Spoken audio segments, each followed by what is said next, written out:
Well, hello there, ladies and gentlemen, boys and girls, children of all ages. My name is DB333, and welcome back to Suzerain.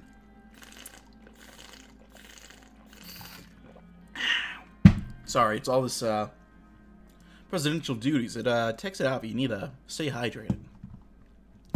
So in the last video, we had a very narrow vote in the House of Deputies, or the legislature, but we managed to get our vote through with 1 vote extra, which very close, but it was good enough. We also did some privatization, and we let a whistleblower into our country, which I'm sure will not amount to anything. Who knows? Anyway, we're gonna take a look at some of this stuff.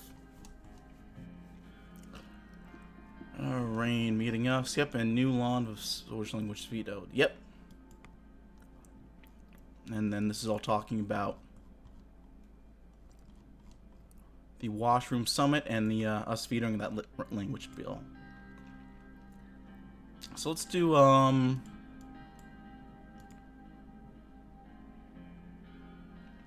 have a briefing on diplomatic strategy. The doors of the White Room, like everything else in the Maroon Palace's main nerve center, were painted white.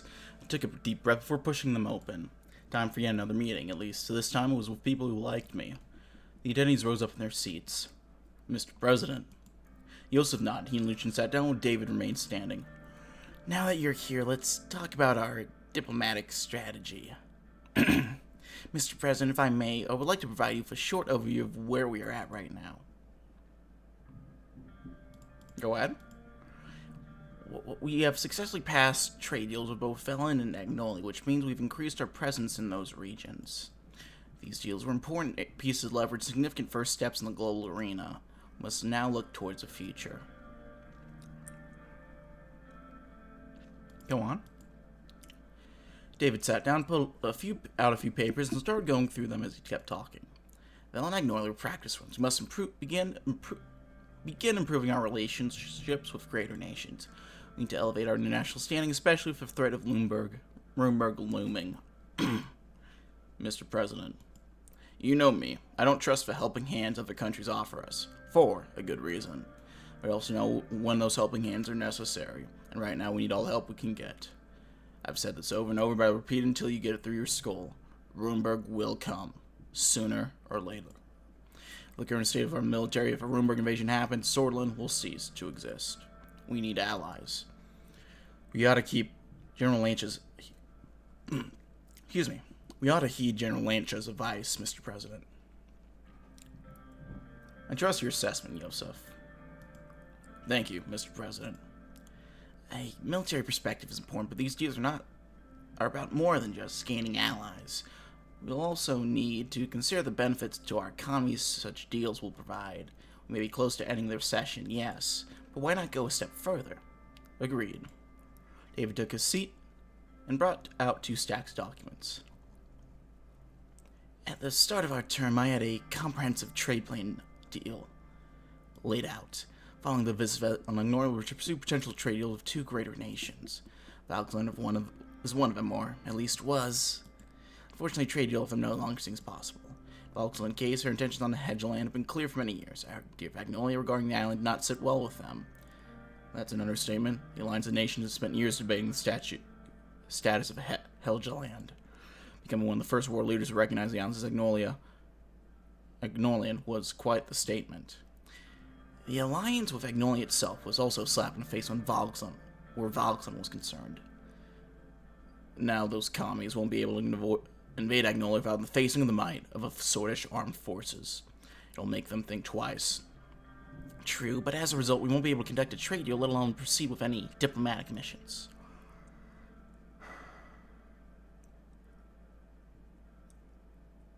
What's done is done. Let's move forward. As you wish. As we stand right now, any guild Falcon is simply out of question. Moving on to Lesbia, southern neighbors, one of the wealthiest countries in eastern Macropa. Trade with them would be very beneficial, not just for our economy, but also for our regional and national presence. Not to mention that they are in the Arcadian Sphere. Because we would be following through with our promise to lean westward, his would also strengthen our voter base. Indeed, this could also be the first step in allying sorts with Lesbia even entering the ATO. Trade with Lesbia could open many doors for us. True, a country as influential as Lesbia could help elevate our economy. That's it for the overview. As for the actual contents of a trade deal, the investments we have done in the Lorne region have yielded positive results. Luchin? Looking at my stats here, the investment helped increase the coal output of the region. We now have a surplus, which makes an excellent resource for trade. But let's not get ahead of ourselves. I need to know your decision before we proceed. What should we do? Before you say anything, remember what I said. We need allies, not just a trade deal. If Runeberg attacks, we will fall. We can negotiate agents with Lesbia. Excellent news. I will begin at once. That was all I had for today. Thank you for coming. Thank you, gentlemen. Joseph Sluz, we left the White Room. Well, there we go. Let's check. Morna is getting some investment, which you love to see.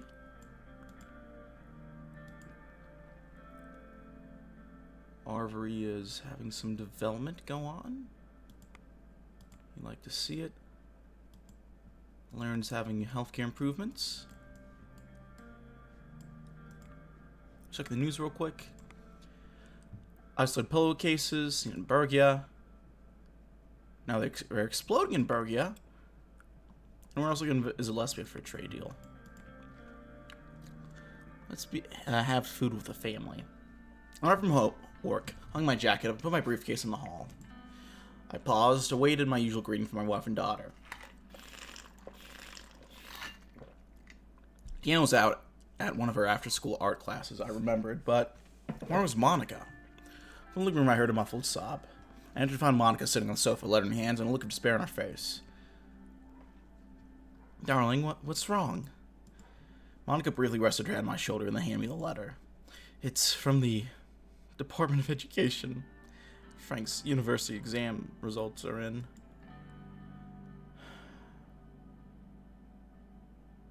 He failed, didn't he? Just read the letter. I looked at the page. Below Frank's name and address, his score was written 435 points out of a total 1,000. Jesus fucking Christ, kid. On the letter, the word failed was stamped in red. All those years of effort, all the private lessons, all down the drain. Does he know the results yet? No, but he should be back from school soon. I just don't understand. Frank's a smart boy. Why would he sabotage himself like this? I heard a key turn in the front door. Frank stomped in and was about to go straight upstairs when we noticed both in the living room. Mom, Dad, what's going on? Have a seat, Frank. Took a seat across from us and handed him a letter. He started reading it. Oh, shit.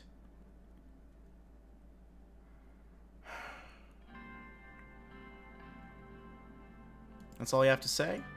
I need a moment. Went to the kitchen sink and washed his face. A moment later, he came back. I never thought this would happen. I'm sorry.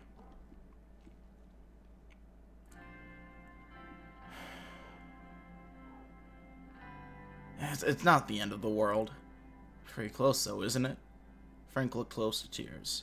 Monica put her hand on his shoulder. It's going to be okay, but you really should have studied harder, Frank. I know. So what am I supposed to do now? Well, you'll go to military school, of course. It's the only place that will have you. Anton, isn't there anything you can do? If Alfonso get his dimwit son to King's Taylor University, I'm sure Whole Sword State would have room for a bright boy like Frank.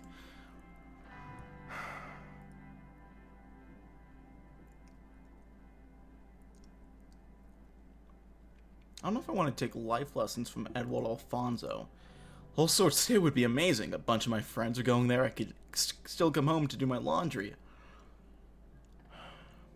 You could also study abroad. If enough money, I could get you to Harvard and Cage. It's one of the best universities in the world. That sounds great, actually. Anton, I want him to stay in Storlin. Mom, I've got to get out and experience the world sometime. In Arcadia, people might see me as something more than just the president's son. Well, I still don't like it, but I understand. What do you think, Anton?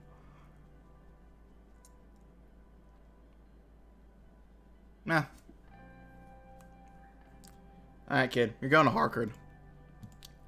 Thanks, Dad. Holsworth State still would be my first choice. Not only yours, but it's your call to make. After all, I messed up. What a day. Who's hungry for dinner? Monica disappeared to the kitchen. Frank to his room. I went to my office and began making some phone calls. Might as well use that personal wealth or something now. What do we have in here? Ribble. Well, education is on the uptick. New schools. You love to see it. We also have,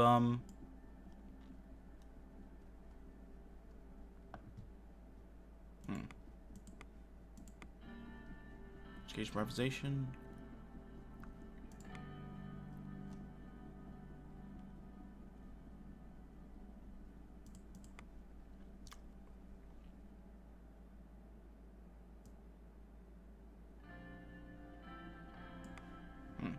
I knew.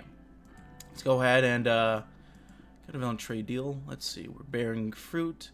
Agricultural exports in Bergia are on the uptick. We're getting the oil, which is nice. We also have our ceremony duty for the day of Dissension. Morning had surrounded the city of Dire as the sun dawned on the day of Dissension, the holiest city day of the Norti religion. It celebrated the first message received from God by St. Das and his 30 disciples. As per tradition, the celebration was held inside the arch sanctuary of Destrinity, closed to the public eye. This year, however, the first time ever, was going to be televised. This was Lucian's idea, as he saw it granting the people a rare glimpse of a grand ceremony and showing them how seriously their president took this whole event would erase any tensions that lingered in the region.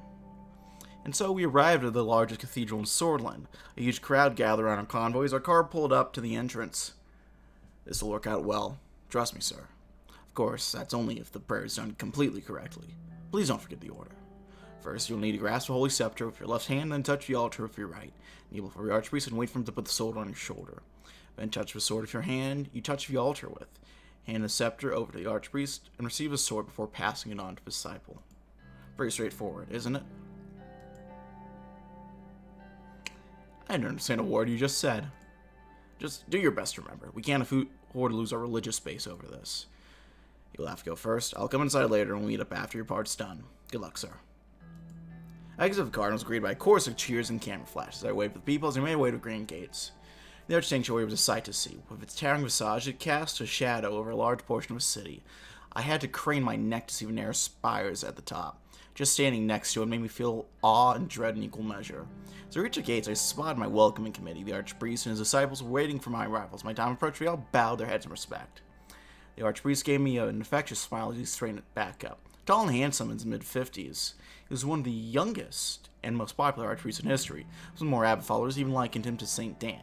Dast. Mr. President, praise God, it's a blessing to see you on our most holy day. Welcome, welcome.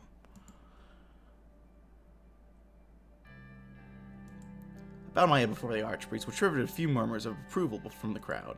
The crowd was still cheering loudly. The archpriest turned and raised both of his hands, and everyone immediately fell silent.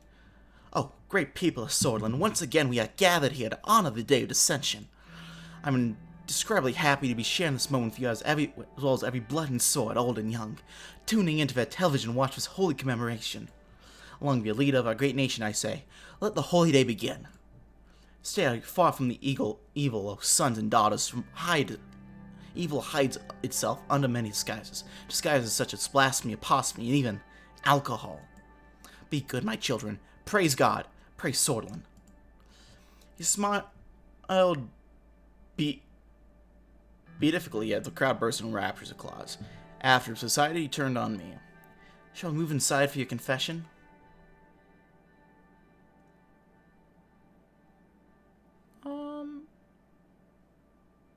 My confession?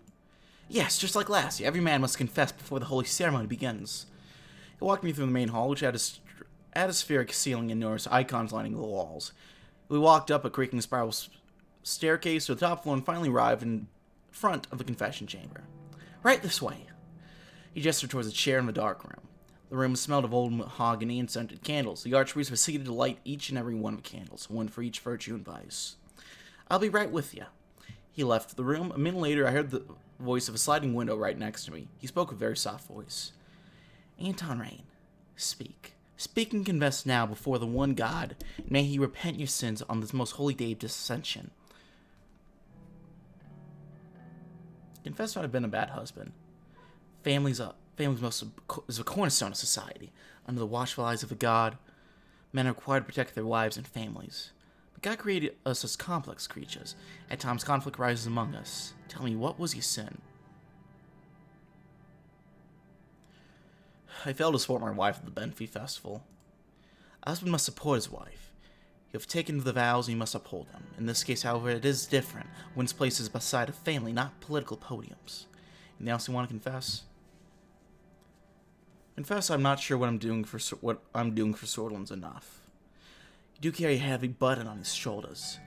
What you've confessed is not a sin, but you may share your burden with me if you like. I'm trying to reform the country, but I don't know if the country is ready for it yet. Reformation is one of the tenets of nobility, yet it must come slowly, but surely. Anything else you'd like to confess? That's all for today. Before God, I thank you for sharing. You're now forgiven before God, Anton Rain. May you never sin again. Signed, window closed, and the archpriest entered the confession chamber. The confession to end, you must extinguish the candles representing each one of your virtues and vices. With this, the once burning sins connected to you, and now smoke and then nothing. One by one, extinguish the candles. Well done, Mr. President. Let's move to my quarters before the ceremony. He led me through the 1,000-year corridors of his office. A smell of dust and old tomes was in the air, along with a scent of burning incense, being prepared for the ceremony. Well then, have a seat. The wooden chair next to him looked like it might turn to dust in a single touch. I sat down gingerly. It was surprisingly sturdy. Are you ready for the ceremony? I am a bit nervous. Happens to the best of us. It will be televised after all. I want to talk to you about something. I heard you decided the new school curriculum. It decided that creation was no longer going to be taught in Swordland schools. And you say I and the rest of the church are outraged. The possibility that entire generation of school children will have their minds filled with nonsense about evolution. Well, if they don't learn one of the main tenets of nudity, it'll hurt us for years to come.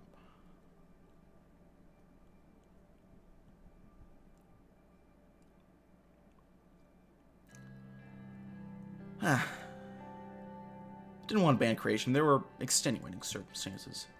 Which kind of circumstances left with such a couple knocks were heard on the door, and a young boy came in. He bowed before the archpriest, spent me before letting us know that the ceremony was about to begin. We made our way downstairs where the ceremony was already in progress. The choir sang Angelicus. The archpriest took his position beside the altar. When they finished their hymn, an expectant silence fell over the room. It was time for my part.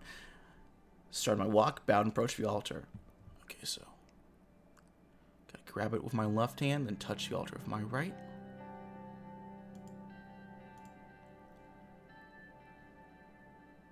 Gotta kneel before the archpriest. Lay the hand of the sword on my shoulder. Same one, so it's right hand.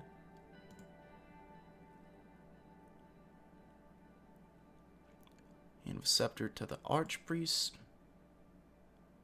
Wait for him to give me the sword. Hand me the sword.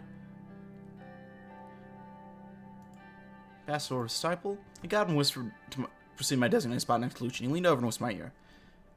Compared to last year, that went surprisingly well, sir. My eyes met the archpriest, and he very slightly nodded. The ceremony went on for another hour and a half. Finally, the noon bells chimed, marking the end of the cathedral service. As I stepped outside, I heard everyone cheering and chanting my name. Lucian's gambit seemed to have been a success. We waved proudly for a minute or two. See, sir, I told you it would work. We entered our cars and drove back to our suites in Dyer.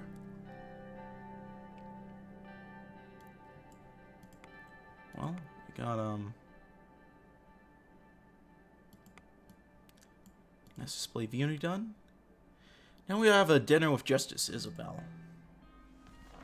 This is always a weird one, I think.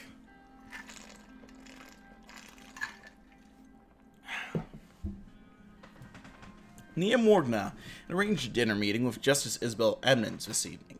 At the dinner, Nia and I met to have a talk. We sat on the table on the second floor of La Papillon, a world-class lesbian restaurant in downtown Holsword.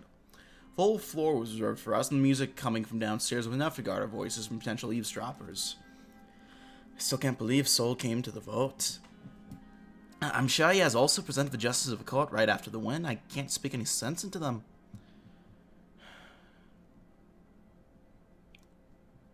What's Orso been doing? He's doing his best to organize the court against your proposal. But there's huge pressure on them. The anti-corruption force has found incriminating evidence against some of the justices. Although they have immunity, they are scared that these would go public. We already have gained a few more votes in the court, but I'm not sure more old guards would jump on the same wagon.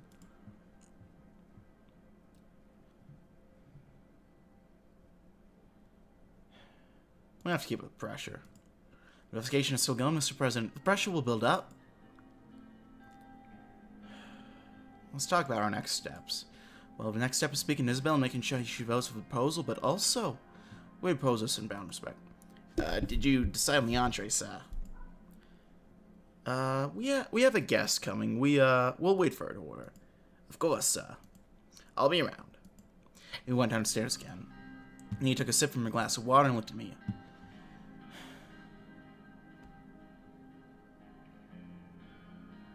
Do you think we'll succeed?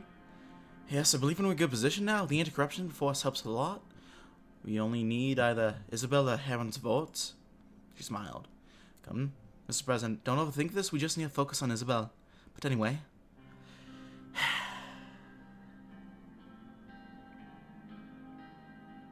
How about you? How have you been holding up? I'm fine, Mr. President. Thanks for asking. Just focus on the proposal. Past the Supreme Court, this will be a historic moment for Sutherland. I don't want to see another failure trying to change the Constitution anymore.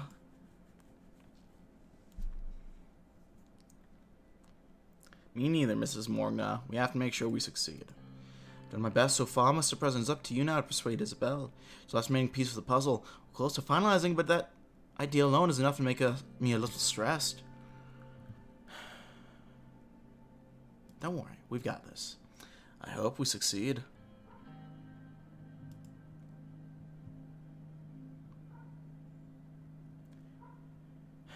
You and I, we're a strong team. Yeah, we will succeed. Do you really think they're a strong team, though? Hey, I couldn't do any of this without you. Thank you, it really means a lot. And he took another sip from a glass of water and looked at me. Tell me, Mr. President, why'd you vote for Alfonso in the 46th Congress? At the time, I really thought Alfonso would do great things. I have the exact same belief. He proved us wrong very quickly, though. Anyway, I think Isabel's going to be here very soon. Maybe we should run back to the topic. Let's try not to agitate her when she comes. We won the vote, so she already has pressure on her. Not to mention the pressure from the anti-corruption police. But if she feels calm, we might lose her. So it's important not to put too much pressure on her. Let's not overthink this. Agreed? So I know it's just Isabel Edmonds coming upstairs. She's wearing a plain, dark, gray dress that hid most of her features. Oh, good to see you, Miss Edmonds. And he got up from the chair to shake Isabel's hand. I stood up and shook her hand. Mr. President, good to see you. Welcome, Mrs. Edmonds. Took a seat across the table. How was your day, Mrs. Edmonds? I would normally say good, but this time I'll take the liberty to say that it was extremely exhausting.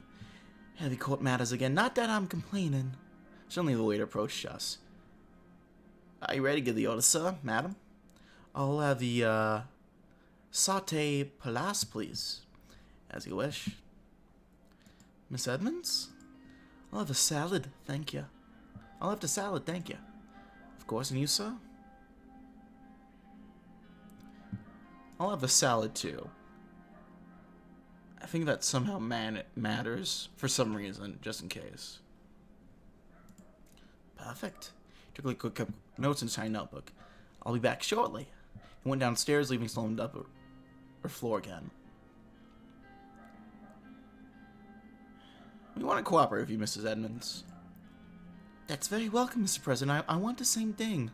She moved herself from the chair and made more comfortable. First of all, I want to congratulate you on the successful vote in the National Assembly. But it pains me to say that your proposal has a very low chance of getting through to the Supreme Court. That's why we have you here. You're right. You need our wing to vote for you. Otherwise, all your hard work will be in vain. Mrs. Edmonds? You know it's true, Miss Morgana. Mr. President's aiming to destroy the court, and he needs us to do so. Why should I vote for a proposal that'll take away my immunity as a justice? Was this the promised reform? Impeaching a justice with a decision of the Assembly? Same Assembly that your party controls, by the way.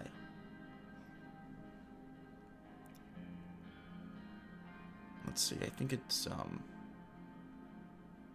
We need proper balance of powers, Mrs. Edmonds. Try to see the bigger picture.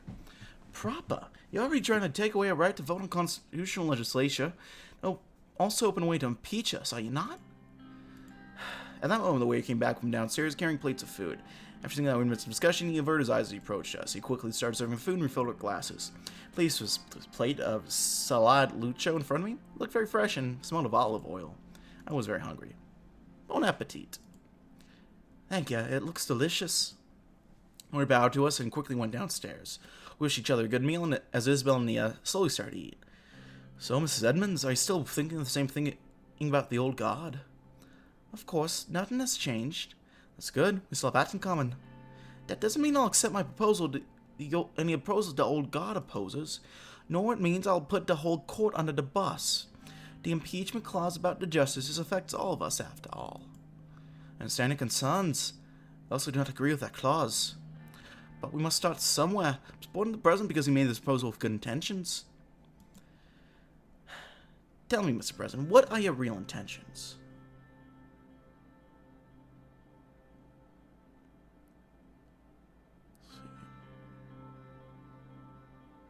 We need a better democracy. That's all I'm striving for. Better democracy by eliminating the justices whenever you want? By binding the court to the assembly to do their bidding? Why did you include that in the proposal knowing you needed our vote?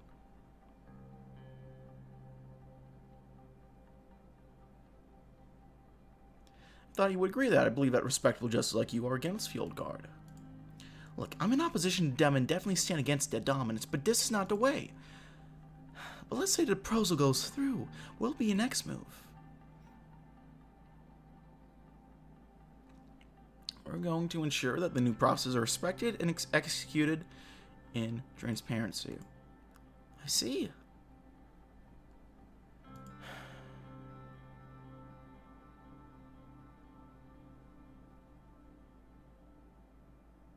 Mrs. Edmonds, please help us achieve this victory. We have to be in this together. Perhaps that's the way we must take. Can you explain to me one thing? How come you think the Supreme Court's right to vote on constitutional amendments is a major problem with such a priority? I thought we were... I'm asking the President, Mrs. Morgana.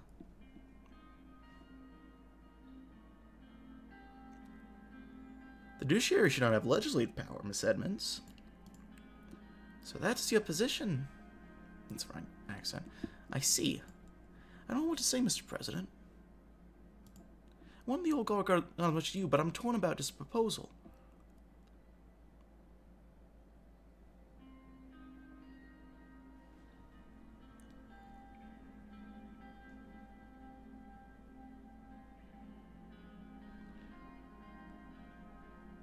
Don't be. We're in this together. This will open the way for further reforms, too. Mr. President, I'm also wondering, if you want Seoul's position, how have you structured the Supreme Court? What do you even believe is its role?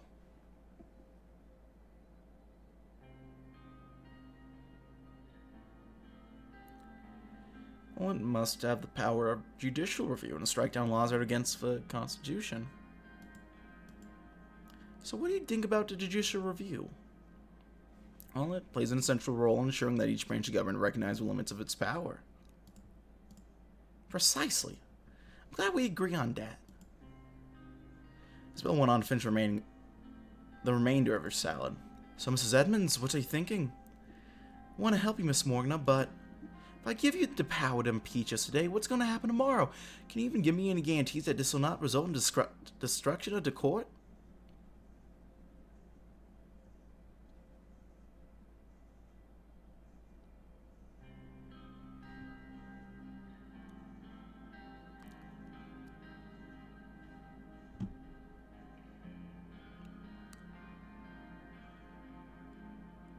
You have nothing to worry about. Justice cannot be impeached so easily. Well, I actually have to say this too. I'm really surprised that The proposal abolishing the Member of Honor title. I support that part. Tell me, are you playing Basil on trial?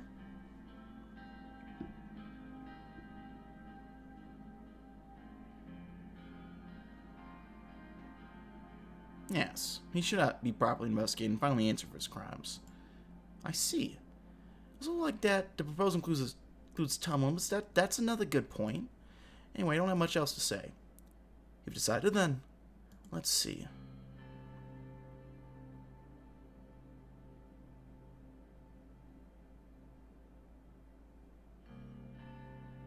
I'll stay silent. I think I can get behind this proposal. Thank you, Mrs. Edmonds. I can get you the 3 votes you need.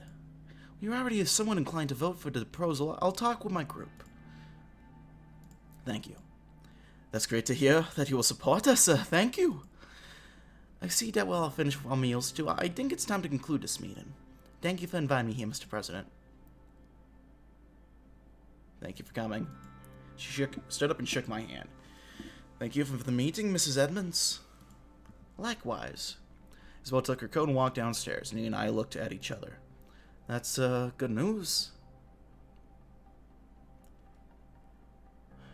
That's great news. A few minutes of thoughtful silence. We also got it from seats and left the restaurant. It was a good start. I was still uncertain if Isabel would be enough. I got on the presidential cadilla, and Sergei started driving me home.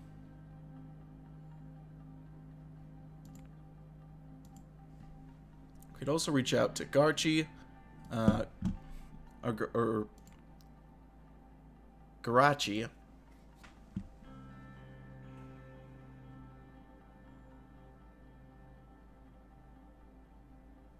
But I think we got it. So we'll just ignore that.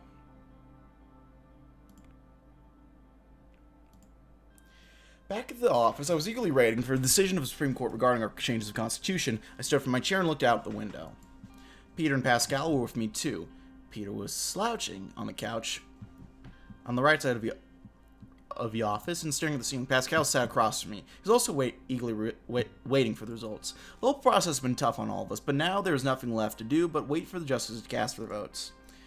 What do you think, Anton? Are we going to make history today? Yes, I'm sure of it. So you trust Isabel to bring the votes? Yes, I'm sure she will support the proposal. I hope so. I trust Isabel. According to Nia, she's a woman of her word. But anyway, we'll learn about the votes. The session is already underway. By the way, what time is it? I looked at the tall case clock in the room. It was already 20 past 11. The court's voting session was scheduled to end in 10 minutes. About 10 minutes. Okay, we'll soon hear about the results then. But anyway, I don't know if you noticed, but Gassaro's been getting popular in the assembly recently. Boyd's been supporting him a lot of the bills, some of which already reached you. What do you make of this? I think he's a very dangerous man, Anton. We can't let him divide our party.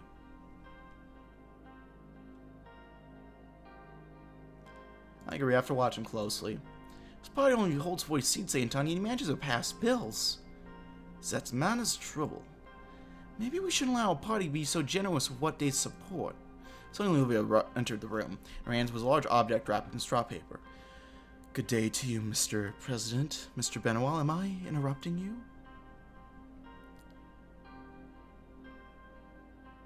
It's okay, Olivia. What happened? The Chief Justice has just sent you this. Show me the wrapped object. Thank you, Olivia. You can leave it on my table. Yes, sir. She walked up to the table and gave it to me. I immediately started wrapping to reveal a framed photograph. It was old black and white photograph of Tarkin Soul posing on a destroyed tank in Whole Sword Square. The building behind him had thousands of bullet holes on it, and the clearly readable slogan, "Victory's Close," written on its walls. The date, 14 March 1929, was written in the corner with a black marker. I turned to Olivia.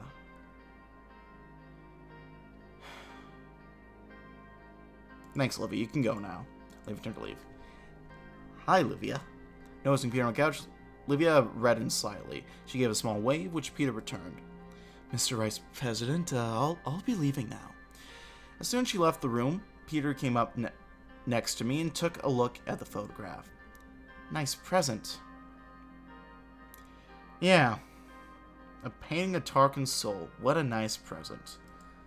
What is it? Victory will be close, huh? Also, he's getting ahead of himself. Suddenly, Lucian walked in the Russian room. Mr. President, the vote has been concluded. Immediately gathered around him.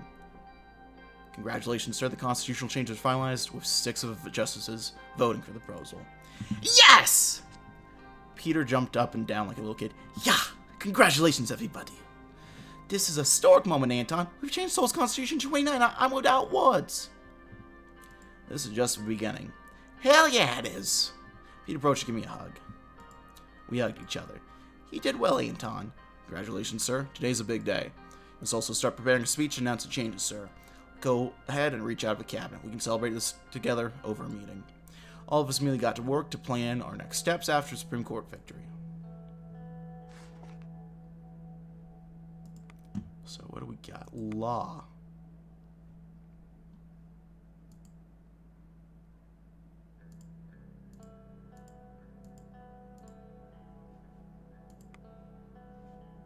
Here we go.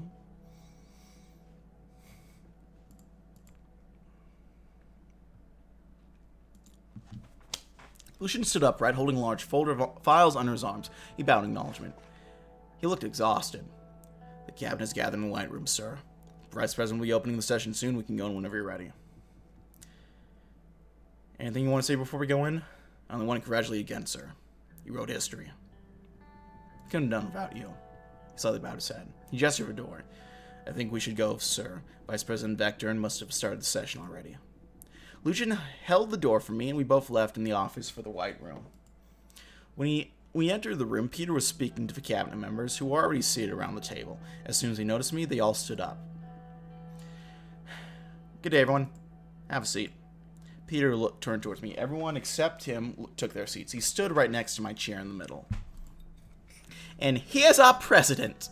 He yelled out my chair for me to sit down and smiled. Please. I sat down.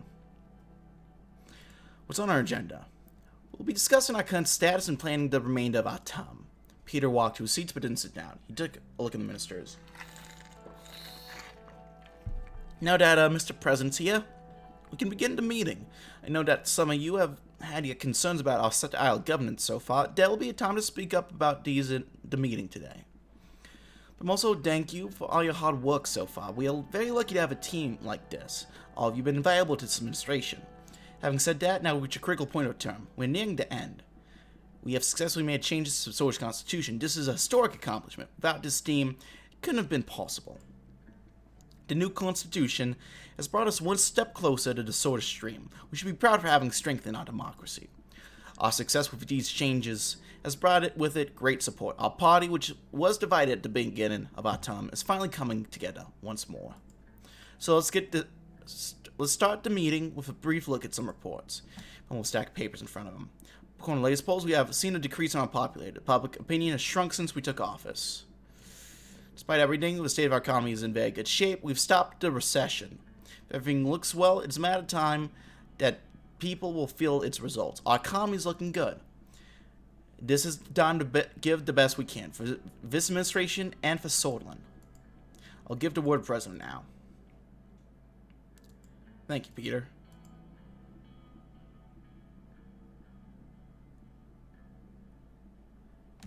Well, first, I'll make an important announcement. I've decided to form an alliance with PFJP. Some people looked at me questioningly. Does anyone have concerns about this situation? Let's hold up. I'm sure everyone does, Mr. President. I was against the idea of cooperating with Mr. Richter from the beginning. I think you're pushing our party too far. You have some non-agreement.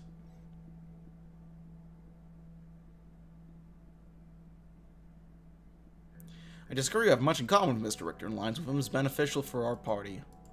Let's not forget that this party was founded with the idea of Solism.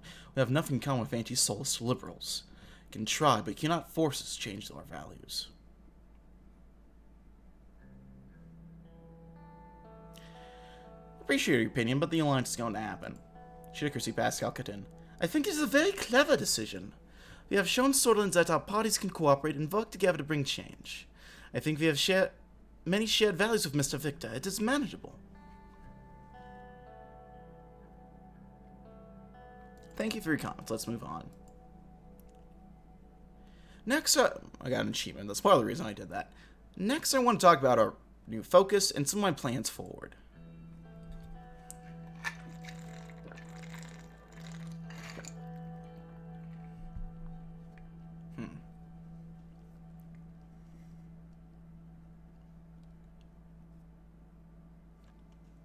Economy will be...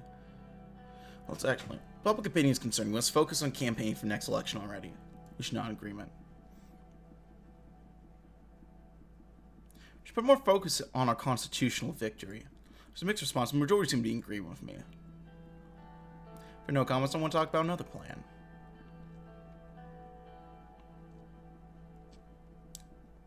We can finally impeach justices. Let's organize the assembly against the Chief Justice. Lucian put his glasses, inspect the documents in front of him. Yes, sir, or I'll start working on it immediately. Fill the documents and put it on his pen after. If there are no comments, I will move on about another plan. Now that we can, we will start an investigation on Tarkin's soul. That was long overdue.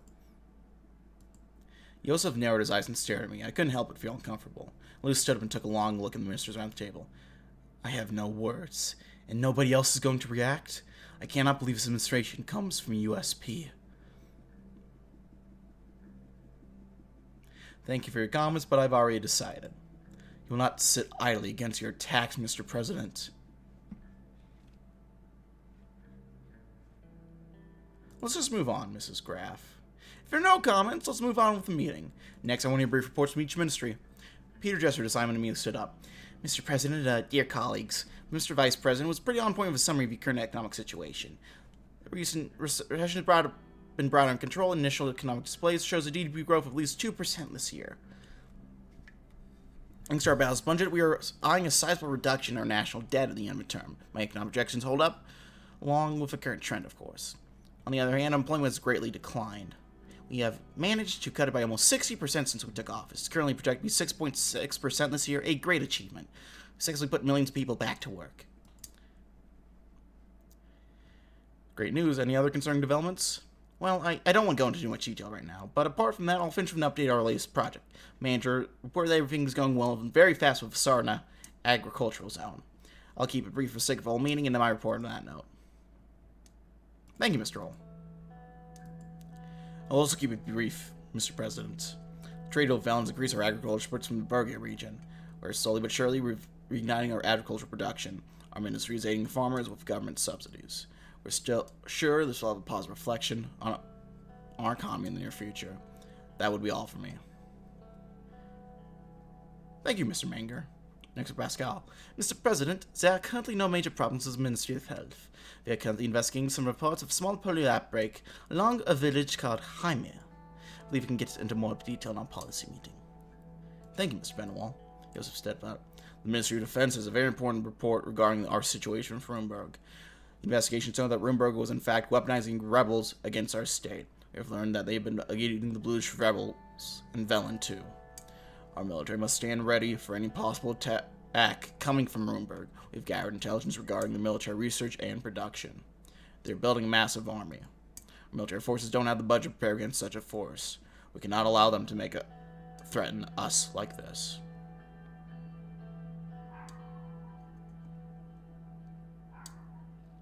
Make the necessary arrangements, Mr. Lancia. We'll have to use whatever we have to its limits. Of course, sir. David stood up. Mr. President, Perla has agreed to begin trade negotiations. We'll be moving on with that very soon. Our relations with Magnolia have greatly improved. Our ministries have scheduled many joint projects together. Cooperation with Velen Sorlin has also increased to a new level. However, we're seeing its negative impact with Lesbia. The region is very unstable. With incidents in Rumberg, Velen, and Helgeland, we must be very cautious. We can talk about it in more detail at a foreign policy meeting. Thank you, Mr. Whiskey. Chair was next. Our ministry is working day and night to improve our education system and increase its accessibility. We have since greatly improved our rural education, building new schools and bringing new equipment and books. We accomplished a lot with our new curriculum. Our reforms will greatly improve our output as a society. Mr. President, we have important equipment missing from several major police departments. We might need to implement some new measures soon. We'll provide you a more detailed report at a later date. One last thing, I would like to transfer the gendarmerie under the Ministry of Interior to improve these internal security efforts. I don't see Joseph accepting this. Well, he might just have to agree if the President Sutherland tells him to. The Ministry of Defense shouldn't be meddling with internal affairs through the gendarmerie. We have several instances where they were too violent too quickly and stemmed from military officers giving reckless orders at times. I'm not sure how this helps. I can assure a better internal security structure with cohesion and successful operations. Will they transfer gendarmerie to the interior in the future? Can't make that promise. Yosef would be furious. That is unfortunate. Lilius smiled faintly. Do you have anything to share, Mrs. Morgana? You shook her head. Not for the moment, Mr. President. You are very well aware of what's going on. I'll update you on our next steps in the judiciary end of the meeting. Thank you. And he took a seat. I believe that's everything. I went back up and left the White Room. I went back to my office. Carl Grasher was waiting for me over the door. Mr. President, can I have a moment of your time? I have something to discuss. Of course, let's go inside the office. I went to my office and went to my desk and sat down on the couch. Please, have a seat, Carl. Thank you, sir, but I'm fine. I won't take long. The Anti-Corruption Police has compiled a report regarding the active investigations. We've been watching the old guard closely, just as you asked, and found a very complex web of connections. There are some links in our investigation, but the old guard seems to be involved in a huge case of corruption and lobbying. Most connections linked to Chief Justice Hawker. Despite none of the members simply having direct ties with him, there seemed to be a complex web of connections that's proving very difficult to track. We also have another suspicion. Our findings lead us to believe that there's an ongoing cooperation between the Young Sorta organization and the old guard.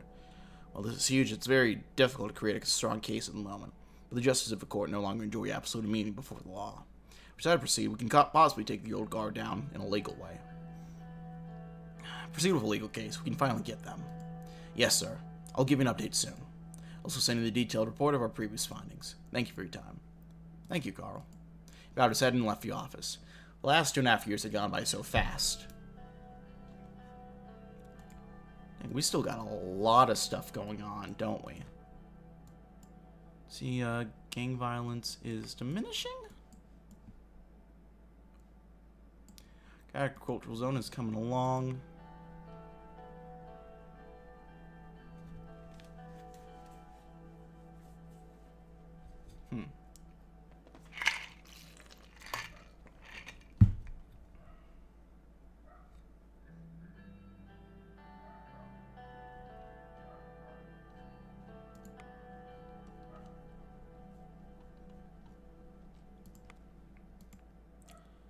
And next we'll do our speech to the nation.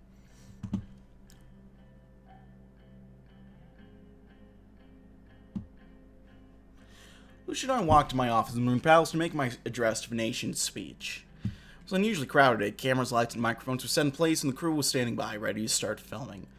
Are you ready, sir? Yes, let's do it. Good. I think the crew is ready. As soon as you take your seat, we can go live. Took my scene, arranged my notes on a desk as a crew member to pound my face with a cotton puff. After everyone was ready, the director gave a sign to start filming. I looked directly in the camera. My fellow citizens,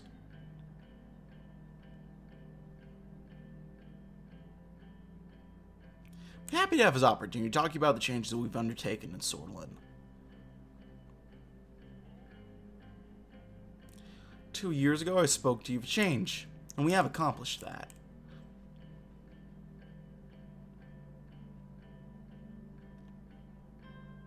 We need to remember what Sutherland was 2 years ago. Those days are behind us now.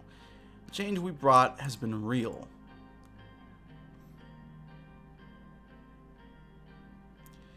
We transform a system that has caused endless confusion and resentment into one that is clear, simple, and fair for all.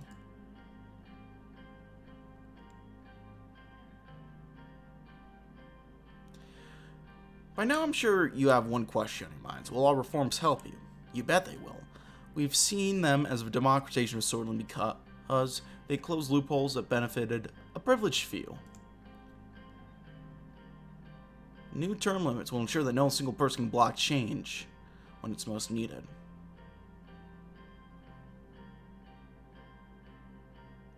I don't know. Well, we now ensure that neither I nor any other person who holds the position of president will pose the risk of ruling by decree.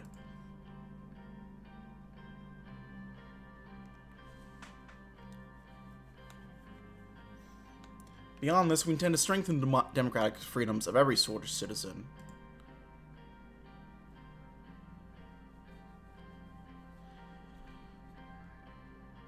We did all of this in a time of economic stress and despite heavy protests.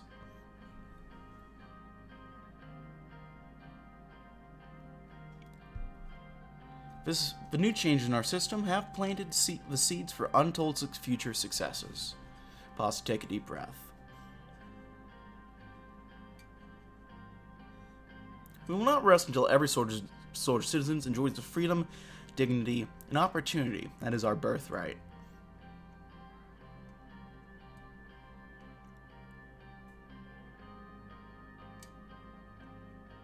Let history say of us. These were the golden years, when Sword's democracy was reborn, when Sturland reached for her best. And will not let any of my fellow citizens down. The future is in our hands. Take another deep breath, Lucian, shoot away a fly from my forehead.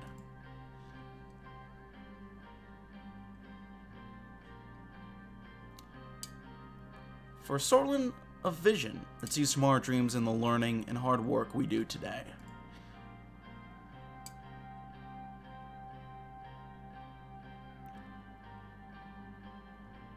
We're not here to congratulate ourselves on what we have done, to challenge ourselves to finish what has not yet been done. Amorna Vescore, Vectern Sista. The director gave the cut signal and the cameraman had stopped filming. My speech was finished. I think that was a good one.